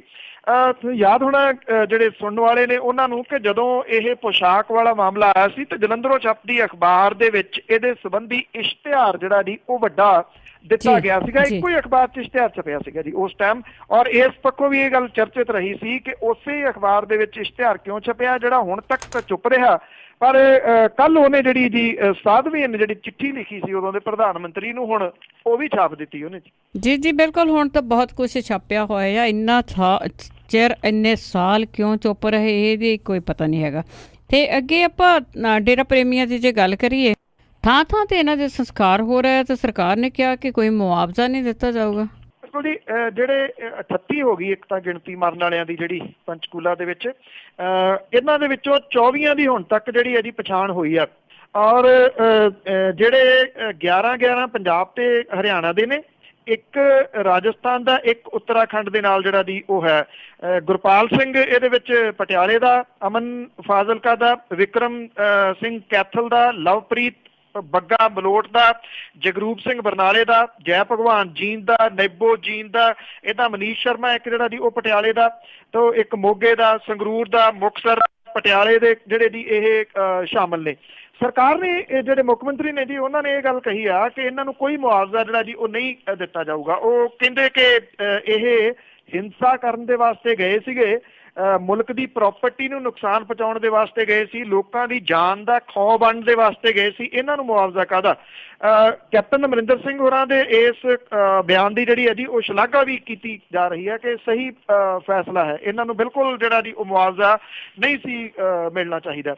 ਇੱਥੇ ਜਿਹੜੇ ਥਾਂ ਥਾਂ ਦੇ ਉੱਤੇ ਇਹਨਾਂ ਦੇ ਸੰਸਕਾਰ ਜਿਹੜੇ ਆ ਜੀ ਉਹ ਕੀਤੇ ਗਏ ਆ। ਬਹਾਦਰਗੜ੍ਹ ਤੇ ਪਟਿਆਲੇ ਦੇ ਵਿੱਚ 2 ਸਿਵੇ ਜਿਹੜੇ ਬਲੇ, ਬਡਬਰ ਦੇ ਵਿੱਚ ਡੇਰਾ ਪ੍ਰੇਮੀ ਦਾ ਜਿਹੜਾ ਦੀ ਸੰਸਕਾਰ ਸੀਗਾ ਉਹ ਸੁਰੱਖਿਆ ਪ੍ਰਬੰਧਾਂ ਦੇ ਹੇਠ ਕੀਤਾ ਗਿਆ। ਇਸੇ ਤਰੀਕੇ ਦੇ ਨਾਲ ਲਹਿਰਾ ਗਾਗਾ, ਡੂਡੀਆਂ, ਘੱਗਾ ਇੱਥੇ ਜਿਹੜਾ ਸੀਗਾ ਜੀ ਇਹਦੇ ਅੰਤਮ ਸੰਸਕਾਰ ਜਿਹੜੇ ਸੀ ਉਹ ਕੀਤੇ ਗਏ। ਪੁਲਿਸ ਨੇ ਵੱਡੀ ਗਿਣਤੀ ਦੇ ਵਿੱਚ ਜਿਹੜਾ ਜੀ ਉਹ ਪ੍ਰਬੰਧ ਕੀਤੇ ਹੋਏ ਸੀਗੇ, ਸਖਤ ਸੁਰੱਖਿਆ ਦੇ ਪ੍ਰਬੰਧ ਕੀਤੇ ਗਏ ਸੀਗੇ। ਕੁਝ ਥਾਵਾਂ ਦੇ ਉੱਤੇ ਤਾਂ ਡੇਰਾ ਪ੍ਰੇਮੀ ਜਿਹੜੇ ਆ ਜੀ ਉਹ ਹਾਜ਼ਰ ਹੋਏ, ਕੁਝ ਥਾਵਾਂ ਦੇ ਉੱਤੇ ਪਿੰਡਾਂ ਵਾਲੇ ਜਿਹੜੇ ਆ ਜੀ ਉਹ ਨਾਲ ਹਾਜ਼ਰ ਹੋਏ ਕਿ ਮੌਤ ਦੇ ਮੌਕੇ ਤੇ ਚਲੇ ਜਾਵੇ। ਪਰ ਕਈ ਥਾਂ ਇਦਾਂ ਦੇ ਹੈਗੇ ਆ ਜਿੱਥੇ ਸਿਵਾਏ ਇਹਨਾਂ ਦੇ ਘਰ ਦੇ ਮੈਂਬਰਾਂ ਤੋਂ ਕੋਈ ਹੋਰ ਜਿਹੜਾ ਜੀ ਬੰਦਾ ਇਹਨਾਂ ਦੇ ਅੰਤਮ ਸੰਸਕਾਰ ਦੇ ਉੱਤੇ ਨਹੀਂ ਗਿਆ। ਜਿੱਥੇ ਜਿੱਥੇ ਸੰਸਕਾਰ ਹੋਏ ਨੇ ਉੱਥੇ ਡੇਰਾ ਪ੍ਰੇਮੀਆਂ ਨੇ ਜਿੱਥੇ ਜਿੱਥੇ ਸ਼ਾਮਲ ਹੋਏ, ਉਹਨਾਂ ਨੇ ਜਿਹੜੇ ਨਾਅਰੇ ਸੀਗੇ ਉਹ ਧੰਨ ਧੰਨ ਸਤਿਗੁਰੂ ਦੇ ਜਿਹੜੇ ਉਹ ਲਾਏ। ਔਰ ਜਿਹੜੀ ਡੇਰੇ ਦੇ ਵੱਲੋਂ ਇੱਕ ਵਿਸ਼ੇਸ਼ ਅਰਦਾਸ ਕੀਤੀ ਜਾਂਦੀ ਆ ਉਹ ਵੀ ਕੁਝ ਥਾਵਾਂ ਦੇ ਉੱਤੇ ਜਿਹੜੀ ਹੈ ਜੀ ਉਹ ਕੀਤੀ। ਪਹਿਲਾਂ ਇਹ ਕਿਹਾ ਜਾ ਰਿਹਾ ਸੀਗਾ ਕਿ ਅੰਤਮ ਸੰਸਕਾਰ ਦੇ ਮੌਕੇ ਦੇ ਉੱਤੇ ਗੜਬੜ ਵਗੈਰਾ ਜਿਹੜੀ ਉਹ ਹੋ ਸਕਦੀ ਆ, ਪਰ ਕਿਸੇ ਜਗ੍ਹਾ ਤੋਂ ਪੰਜਾਬ ਦੇ ਵਿੱਚ ਕੋਈ ਗੜਬੜ ਦੀ ਖਬਰ ਜਿਹੜੀ ਹੈ ਜੀ ਉਹ ਸਾਹਮਣੇ ਨਹੀਂ ਆਈ। ਹਾਂ ਬਿਲਕੁਲ ਜੀ, ਉਹ ਹੁਣ ਵੀ ਨਹੀਂ ਚਾਹੀਦੀ। ਤਾਂ ਅੱਗੇ ਆਪਾਂ ਡੇਰਾ ਪ੍ਰੇਮੀਆਂ ਦੀਆਂ ਅੱਜ ਸਾਰੀਆਂ ਖਬਰਾਂ ਕਰ ਲੈਂਦੇ ਹਾਂ, ਤੇ ਉਹਨਾਂ ਦੀਆਂ ਜਿਹੜੀਆਂ ਵੱਡੀਆਂ ਸਾਜ਼ਿਸ਼ਾਂ ਸੀ ਉਹ ਕਹਿੰਦੇ ਸਫਲ ਰਹੀਆਂ। ਦੇਖੋ, ਜੋ ਹੁਣ ਖੁਲਾਸੇ ਜਿਹੜੇ ਆ ਜੀ ਬਾਅਦ ਦੇ ਵਿੱਚ ਸਾਹਮਣੇ ਆ ਰਹੇ ਆ, ਸਭ ਕੁਝ ਤੋਂ ਬੜੇ ਹੈਰਾਨ ਕਰ ਦੇਣ ਵਾਲੇ ਜਿਹੜੇ ਆ ਜੀ ਉਹ ਖੁਲਾਸੇ ਆ। ਜੇ ਇਹਦੇ ਉੱਤੇ ਹੈਰਾਨੀ ਨਹੀਂ ਹੋ ਰਹੀ ਤਾਂ ਉਹ ਹਰਿਆਣੇ ਦੀ ਸਰਕਾਰ ਤੇ ਉੱਥੋਂ ਦੇ ਮੁੱਖ ਮੰਤਰੀ ਜਿਹੜੇ ਮਨੋਹਰ ਲਾਲ ਖੱਟਰ ਆ ਉਹਨਾਂ ਨੂੰ ਨਹੀਂ ਹੋ ਰਹੀ, ਬਾਕੀ ਸਭ ਨੂੰ ਜਿਹੜੀ ਹੈ ਜੀ ਹੈਰਾਨੀ ਪੂਰੀ ਦੀ ਪੂਰੀ ਹੋ ਰਹੀ ਆ ਕਿ ਇਹ ਕੀ ਬਣਿਆ, ਉੱਥੇ ਕੀ ਕੁਝ ਜਿਹੜਾ ਜੀ ਉਹ ਬਣਾ ਦਿੱਤਾ ਗਿਆ। ਇਹ ਜਿਹੜੀ ਗੱਲ ਸਾਹਮਣੇ ਇੱਕ ਤਾਂ ਆ ਰਹੀ ਹੈ ਕਿ ਕਰਨਾਲ ਦੇ ਜਿਹੜੇ IG ਸਨ ਉੱਥੇ ਜਿਨ੍ਹਾਂ ਦੀ ਡਿਊਟੀ ਸੀ ਅਦਾਲਤ ਦੇ ਵਿੱਚ, ਜਿਹੜਾ ਇਹਦਾ ਗੁਰਮੀਤ ਰਾਮ ਰਹੀਮ ਦਾ ਇੱਕ ਸਿਕਿਉਰਿਟੀ ਵਾਲਾ ਸੀਗਾ ਜੀ, ਕਿਉਂਕਿ Z ਸਿਕਿਉਰਿਟੀ ਉਹਨੂੰ ਮਿਲੀ ਹੋਈ ਸੀ, ਉਹਨੇ ਬਦਤਮੀਜ਼ੀ ਜਿਹੜੀ ਹੈ ਜੀ ਉਹ ਕੀਤੀ ਦੱਸੀ ਜਾਂਦੀ ਆ। ਉਹਨੇ IG ਦੇ ਥੱਪੜ ਤੱਕ ਜਿਹੜਾ ਉਹ ਮਾਰਿਆ। ਹਾਲਾਂਕਿ ਜਿਹੜਾ ਪ੍ਰਸ਼ਾਸਨ ਆ ਉਹ ਕਹਿੰਦਾ ਬਦਤਮੀਜ਼ੀ ਹੋਈ ਆ, ਥੱਪੜ ਵਾਲੀ ਗੱਲ ਨੂੰ ਉਹ ਮੰਨਦਾ ਨੀਗਾ, ਪਰ ਇਹ ਕਿਹਾ ਜਾ ਰਿਹਾ ਜੀ ਕਿ ਥੱਪੜ ਜਿਹੜਾ ਜੀ ਉਹ ਮਾਰਿਆ ਇਸ ਕਰਕੇ ਮਾਰਿਆ ਗਿਆ ਕਿਉਂਕਿ ਜਿਹੜੀ ਇੱਕ ਸਾਜ਼ਿਸ਼ ਦੇ ਤਹਿਤ ਜਦੋਂ ਇਹਨੂੰ ਦੋਸ਼ੀ ਕਰਾਰ ਦਿੱਤਾ ਗਿਆ ਤਾਂ ਇਹਨੂੰ ਉਹਦੀ ਜਿਹੜੀ ਡੇਰੇ ਵਾਲੇ ਦੀ ਕਾਰ ਸੀ ਉਹਦੇ ਵਿੱਚ ਬਿਠਾਉਣ ਦੀ ਕੋਸ਼ਿਸ਼ ਸੀ। ਇਹ ਕਿਹਾ ਜਾ ਰਿਹਾ ਜੀ ਕਿ ਉਹ ਕਾਰ ਭਜਾਈ ਜਾਣੀ ਸੀ, ਉੱਥੋਂ ਭਜਾ ਕੇ ਜਿਹੜੇ ਬਾਹਰ ਲੱਖ ਬੰਦਾ ਇਕੱਠਾ ਹੋਇਆ ਸੀਗਾ ਇਹਨਾਂ ਦਾ ਉਹਦੇ ਵਿੱਚ ਲਿਆ ਕੇ ਛੱਡ ਦੇਣਾ ਸੀਗਾ ਇਹਨੂੰ। ਔਰ ਮੁੜ ਕੇ ਤੁਸੀਂ ਸੋਚ ਸਕਦੇ ਹੋ ਕਿ 1 ਲੱਖ ਬੰਦੇ ਦੇ ਉੱਤੇ ਉਹ ਜੇ ਆਲੇ ਦੁਆਲੇ ਇਹਦੇ ਹੋ ਜਾਂਦਾ ਤੇ ਫਿਰ ਉਹਨੂੰ ਕੰਟਰੋਲ ਕਰਨਾ ਕਿੰਨਾ ਔਖਾ ਹੁੰਦਾ, ਕਿੱਡੀ ਵੱਡੀ ਕਤਲੋਗਾਰਤ ਜਿਹੜੀ ਹੈ ਜੀ ਉਹ ਹੁੰਦੀ। ਦੂਜੀ ਜਿਹੜੀ ਗੱਲ ਸਾਹਮਣੇ ਇਹ ਆ ਰਹੀ ਹੈ ਜੀ ਕਿ ਜਿਹੜੀਆਂ ਔਰਤਾਂ ਸੀਗੀਆਂ ਉਹਨਾਂ ਦੀ ਡਿਊਟੀ ਲਾਈ ਗਈ ਸੀ, ਉਹਨਾਂ ਨੂੰ ਸਪੈਸ਼ਲ ਕੋਡ ਦਿੱਤੇ ਗਏ ਸੀਗੇ ਕਿ ਉਹ ਜਦੋਂ ਬੋਲੇ ਜਾਣਗੇ ਤੇ ਫਿਰ ਇਹਨਾਂ ਔਰਤਾਂ ਨੇ ਛੋਟੇ ਬੱਚਿਆਂ ਨੂੰ ਨਾਲ ਲੈ ਕੇ ਅਦਾਲਤ ਨੂੰ ਘੇਰ ਲੈਣਾ ਸੀ। ਔਰ ਅਦਾਲਤ ਦੇ ਵਿੱਚ ਨਾ ਜੱਜ ਨੂੰ ਜਾਣ ਦੇਣਾ ਸੀਗਾ, ਨਾ ਉੱਥੇ ਇਹਨੂੰ ਗੁਰਮੀਤ ਰਾਮ ਰਹੀਮ ਨੂੰ ਜਿਹੜਾ ਜੀ ਉਹ ਜਾਣ ਦੇਣਾ ਸੀਗਾ, ਔਰ ਫੈਸਲਾ ਜਿਹੜਾ ਜੀ ਉਹ ਗਾਂਹ ਲਟਕਾਇਆ ਜਾਣਾ ਸੀ। ਜੋ ਕੁਝ ਪਹਿਲਾਂ ਇਹ CBI ਦੇ ਸਾਹਮਣੇ ਜਦੋਂ ਪੇਸ਼ ਹੁੰਦਾ ਰਿਹਾ ਉਦੋਂ ਜੋ ਕੁਝ ਕਰਦਾ ਰਿਹਾ ਉਹਦੀ ਵੱਡੇ ਪੱਧਰ ਦੇ ਉੱਤੇ ਇਸ ਵਾਰੀ ਜਿਹੜੀ ਜੀ ਉਹ ਸੰਭਾਵਨਾ ਸੀ। ਤੀਸਰੀ ਗੱਲ ਜਿਹੜੀ ਜੀ ਵੱਡੀ ਨਿਕਲ ਕੇ ਇਹ ਸਾਹਮਣੇ ਆ ਰਹੀ ਹੈ ਕਿ ਜਦੋਂ ਜਿਹੜਾ ਇਹਦਾ ਕਾਫਲਾ ਆਇਆ ਉਹਦੇ ਵਿੱਚ ਇੱਕ ਚੱਲ ਰਹੀ ਸੀ ਫਾਇਰ ਬ੍ਰਿਗੇਡ। ਉਹ ਸਰਕਾਰੀ ਫਾਇਰ ਬ੍ਰਿਗੇਡ ਨਹੀਂ ਸੀਗੀ, ਉਹ ਇਹਦੇ ਡੇਰੇ ਦੀ ਫਾਇਰ ਬ੍ਰਿਗੇਡ ਸੀ ਜਿਹੜੀ ਇਸ ਵੇਲੇ ਪੰਚਕੂਲਾ ਦੇ ਨੇੜੇ ਇੱਕ ਥਾਣੇ ਦੇ ਵਿੱਚ ਖੜੀ ਆ। ਉਹਦੇ ਵਿੱਚੋਂ ਜਿਹੜਾ ਜੀ ਖਤਰਨਾਕ ਜਲਨਸ਼ੀਲ ਜਿਹੜਾ ਕੈਮੀਕਲ ਆ ਉਹ ਬਰਾਮਦ ਕੀਤਾ ਗਿਆ।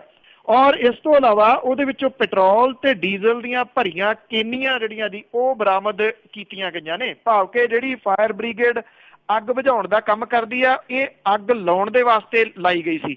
ਜੇ ਪੰਜਾਬ ਹਰਿਆਣਾ ਹਾਈ ਕੋਰਟ ਉਸ ਦਿਨ ਬਾਰ-ਬਾਰ ਜਿਹੜਾ ਜੀ ਉਹ ਫੈਸਲੇ ਲੈ ਕੇ ਪੁਲਿਸ ਨੂੰ ਹਦਾਇਤਾਂ ਨਾ ਦਿੰਦਾ ਤੇ ਇਹ ਕਾਫਲਾ ਜੇ ਪੂਰੇ ਦਾ ਪੂਰਾ ਪਹੁੰਚ ਜਾਂਦਾ ਇੱਥੇ ਪੰਚਕੂਲਾ ਦੇ ਵਿੱਚ, ਜਿਹਨੂੰ ਅੰਬਾਲੇ ਤੋਂ ਛੋਟਾ ਕਰਨਾ ਸ਼ੁਰੂ ਕੀਤਾ ਗਿਆ ਔਰ ਰਾਹ ਦੇ ਵਿੱਚ ਹੌਲੀ-ਹੌਲੀ ਸਾਰੇ ਵਹੀਕਲ ਜਿਹੜੇ ਸੀ ਉਹ ਲਾਏ ਗਏ, ਤਾਂ ਇਹਨੇ ਇਸ ਕਾਫਲੇ ਨੇ ਇੱਕ ਵੱਡੀ ਤਬਾਹੀ ਜਿਹੜੀ ਹੈ ਜੀ ਉਹ ਮਚਾ ਦੇਣੀ ਸੀ।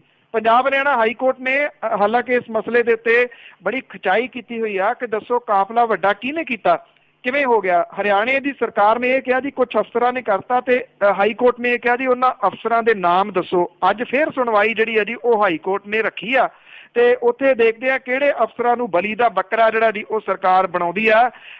ਸਰਕਾਰ ਦੀਆਂ ਅਣਗਹਿਲੀਆਂ ਜਾਣ ਬੁੱਝ ਕੇ ਜਿਹੜਾ ਜੀ ਇਹ ਕਰਵਾਏ ਗਈਆਂ ਕੋਸ਼ਿਸ਼ਾਂ, ਕਿਉਂਕਿ ਜਿੱਦਣ ਇਹਨੇ ਪੇਸ਼ ਹੋਣਾ ਉਦੋਂ 2 ਦਿਨ ਪਹਿਲਾਂ 2 ਜਿਹੜੇ ਇਹਦੇ ਮੰਤਰੀ ਨੇ, ਇੱਕ ਰਾਮਪਾਲ ਸ਼ਾਮਲ ਹੈ ਜੀ, ਇੱਕ ਇਹਦੇ ਵਿੱਚ ਇਹਨਾਂ ਦਾ ਜਿਹੜਾ ਸਿਹਤ ਮੰਤਰੀ ਆ ਉਹ ਸ਼ਾਮਲ ਹੈ। ਇਹ ਦੋਵੇਂ ਡੇਰੇ ਦੇ ਵਿੱਚ ਗਏ ਆ ਉਹਨੂੰ ਜਨਮ ਦਿਨ ਦੀ ਮੁਬਾਰਕਬਾਦ ਦੇਣ ਦੇ ਵਾਸਤੇ ਤੇ 51 ਲੱਖ ਰੁਪਈਆ ਸਰਕਾਰ ਦੀ ਤਰਫੋਂ ਚੈੱਕ ਦੇ ਕੇ ਆਏ। 51 ਲੱਖ ਰੁਪਈਏ ਦਾ ਉਹਦੇ ਜਨਮ ਦਿਨ ਦੇ ਮੌਕੇ ਦੇ ਉੱਤੇ ਕਿੰਨੀ ਕੁ ਮਿਲੀ ਭੁਗਤ ਆ, ਇੱਥੋਂ ਜਿਹੜਾ ਜੀ ਇਹਦਾ ਅੰਦਾਜ਼ਾ ਲਾਇਆ ਜਾ ਸਕਦਾ।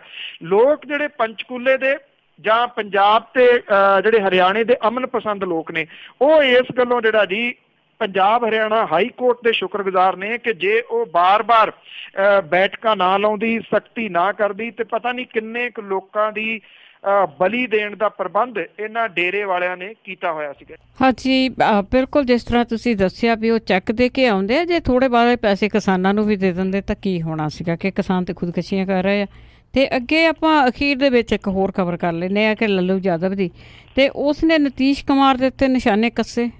ਬਿਲਕੁਲ ਜੀ, ਐਕਚੁਅਲੀ ਇਹ ਹੈ ਜੀ ਕਿ ਇਸ ਖਿੱਤੇ ਦੇ ਵਿੱਚ ਜਾਂ ਤੁਸੀਂ ਇਹ ਕਹਿ ਲਓ ਮੁਲਕ ਦੇ ਵਿੱਚ ਜਿਹੜੀ ਵੱਡੀ ਖਬਰ ਹੈ ਉਹ ਬਣੀ ਜਿਹੜੀ ਹੈ ਡੇਰੇ ਵਾਲੀ ਜ਼ਿਆਦੀ ਬਣੀ ਹੋਈ ਹੈ ਜੀ। ਔਰ ਜਿਹੜੇ ਲੋਕ ਨੇ ਉਹ ਵੀ ਮੈਕਸੀਮਮ ਜਿਹੜਾ ਜੀ ਇਹਦੇ ਬਾਰੇ ਸੁਣਨਾ ਚਾਹੁੰਦੇ ਨੇ ਕਿ ਕੀ ਕੁਛ ਹੈ, ਕਿਉਂਕਿ ਬਹੁਤ ਸਾਲ ਲੱਗ ਗਏ ਜੀ ਇਹ ਐਕਸਪੋਜ਼ ਹੋਣ ਨੂੰ, ਸਾਰਾ ਕੁਛ ਸਾਹਮਣੇ ਜਿਹੜਾ ਜੀ ਉਹ ਆਉਣ ਨੂੰ। ਸੋ ਜਿਹੜੀ ਤੁਸੀਂ ਬਿਹਾਰ ਦੇ ਵਾਸਤੇ ਪੁੱਛੀ ਹੈ ਜੀ, ਬਿਹਾਰ ਦੇ ਸਾਬਕਾ ਮੁੱਖ ਮੰਤਰੀ ਜਿਹੜੇ ਲਾਲੂ ਪ੍ਰਸਾਦ ਯਾਦਵ ਹੋਰਾਂ ਨੇ ਪਟਨੇ ਦੇ ਵਿੱਚ ਇੱਕ ਵੱਡੀ ਰੈਲੀ ਜਿਹੜੀ ਉਹ ਕੀਤੀ ਔਰ ਉਹਨਾਂ ਨੇ ਇਹ ਕਿਹਾ ਜੀ ਕਿ ਬਿਹਾਰ ਦੇ ਮੁੱਖ ਮੰਤਰੀ ਨਿਤਿਸ਼ ਕੁਮਾਰ ਹੋਰਾਂ ਨੇ ਭਾਜਪਾ ਦੇ ਨਾਲ ਸੌਦੇਬਾਜ਼ੀ ਜਿਹੜੀ ਉਹ ਪਹਿਲਾਂ ਹੀ ਕਰ ਲਈ ਸੀਗੀ। ਉਹਨਾਂ ਦੇ ਪਰਿਵਾਰਕ ਮੈਂਬਰਾਂ ਦੇ ਘਰਾਂ ਦੇ ਵਿੱਚ CBI ਦੇ ਛਾਪਿਆਂ ਦੇ ਬਾਰੇ ਉਹਨੂੰ ਪਤਾ ਸੀਗਾ ਔਰ ਨਿਤਿਸ਼ ਨੇ ਉਹਨਾਂ ਤੋਂ ਦੂਰੀ ਜਿਹੜੀ ਹੈ ਜੀ ਉਹ ਬਣਾ ਰਿਹਾ ਸੀਗਾ। ਉਹਨਾਂ ਨੇ ਬਿਹਾਰ ਦੇ ਲੋਕਾਂ ਦੇ ਨਾਲ ਧੋਖਾ ਕੀਤਾ। ਲਾਲੂ ਪ੍ਰਸਾਦ ਯਾਦਵ ਨੇ ਕਿਹਾ ਕਿ ਬਿਹਾਰ ਦੇ ਲੋਕਾਂ ਨੇ ਉਹਨਾਂ ਦੇ ਮੂੰਹ ਨੂੰ ਗੱਠ ਜੋੜ ਨੂੰ ਵੋਟਾਂ ਪਾਈਆਂ ਸੀਗੀਆਂ, ਪਰ ਉਹਨਾਂ ਨੂੰ ਰਾਸ਼ਟਰੀ ਜਨਤਾ ਦਲ ਤੋਂ ਜਿਹੜੀ ਕਿ ਸਭ ਤੋਂ ਵੱਡੀ ਪਾਰਟੀ ਬਣ ਕੇ ਉੱਭਰਿਆ ਸੀ ਦੇ ਦਾਅਵੇ ਨੂੰ ਦਰਕਨਾਰ ਕਰਦਿਆਂ ਨਿਤੀਸ਼ ਕੁਮਾਰ ਨੂੰ ਮੁੱਖ ਮੰਤਰੀ ਜਿਹੜਾ ਜੀ ਉਹ ਬਣਾਤਾ। ਪਟਨੇ ਦੀ ਜਿਹੜੀ ਸੀਗੀ ਗਾਂਧੀ ਮੈਦਾਨ ਦੇ ਵਿੱਚ ਇਹ ਜਿਹੜੀ ਰੈਲੀ ਸੀਗੀ ਇਹ ਕੀਤੀ। ਮਹਾ ਰੈਲੀ ਜਿਹੜੀ ਸੀ ਉਹ ਭੀੜ ਇਕੱਠੀ ਕਰਨ ਦੇ ਵਿੱਚ ਕਾਫੀ ਕਾਮਯਾਬ ਰਹੀ। ਰੈਲੀ ਦੇ ਵਿੱਚ ਪੱਛਮੀ ਬੰਗਾਲ ਦੀ ਮੁੱਖ ਮੰਤਰੀ ਮਮਤਾ ਬੈਨਰਜੀ, ਸਮਾਜਵਾਦੀ ਪਾਰਟੀ ਦੇ ਅਖਿਲੇਸ਼ ਯਾਦਵ ਵੀ ਜਿਹੜਾ ਜੀ ਉਹ ਸ਼ਾਮਲ ਹੋਏ ਔਰ ਲਾਲੂ ਪ੍ਰਸਾਦ ਯਾਦਵ ਹੋਰਾਂ ਨੇ ਬੜੇ ਤਿੱਖੇ ਹਮਲੇ ਜਿਹੜੇ ਜੀ ਉਹ ਨਿਤੀਸ਼ ਕੁਮਾਰ ਹੋਰਾਂ ਦੇ ਉੱਤੇ ਕੀਤੇ। ਲਾਲੂ ਯਾਦਵ ਨੇ ਐਲਾਨ ਕੀਤਾ ਕਿ ਭਾਜਪਾ ਭਜਾਓ ਦੇਸ਼ ਬਚਾਓ ਰੈਲੀ ਜਿਹੜੀ ਹੈ ਜੀ ਉਹ ਸਾਲ 19 ਦੀਆਂ ਲੋਕ ਸਭਾ ਚੋਣਾਂ ਦੇ ਵਿੱਚ ਭਾਰਤੀ ਜਨਤਾ ਪਾਰਟੀ ਦੀ ਹਾਰ ਦਾ ਜਿਹੜਾ ਜੀ ਉਹ ਮੁੱਢ ਬੰਨੂਗੀ। ਜਿਵੇਂ ਉੱਥੇ ਜਿਹੜਾ ਜੀ ਉਹ ਇਕੱਠੇ ਹੋਏ ਨੇ ਵਿਰੋਧੀ ਧਿਰਾਂ ਵਾਲੇ, ਉਸ ਤੋਂ ਜਿਹੜਾ ਜੀ ਇਉਂ ਲੱਗਦਾ ਕਿ ਕਿਤੇ ਨਾ ਕਿਤੇ ਜਿਹੜਾ ਲਾਲੂ ਪ੍ਰਸਾਦ ਯਾਦਵ ਹੈ ਜਿਹੜਾ ਉਹਨਾਂ ਨੂੰ, ਉਹਨਾਂ ਦੀ ਪਾਰਟੀ ਨੂੰ ਤੇ ਉਹਨਾਂ ਦੇ ਪਰਿਵਾਰਕ ਮੈਂਬਰਾਂ ਨੂੰ ਡੈਮੇਜ ਹੋਇਆ, ਉਹ ਵਿਰੋਧੀ ਧਿਰਾਂ ਨੂੰ ਨਾਲ ਇਕੱਠਿਆਂ ਕਰਕੇ ਉਹਦਾ ਜਿਹੜਾ ਜੀ ਬਦਲਾ ਲੈਣ ਦੇ ਵਿੱਚ ਕਾਫੀ ਹੱਦ ਤੱਕ ਸਫਲ ਹੁੰਦੇ ਦਿਸ ਰਹੇ ਨੇ। ਜੀ ਥੈਂਕ ਯੂ ਜੀ, ਬਹੁਤ ਬਹੁਤ ਧੰਨਵਾਦ।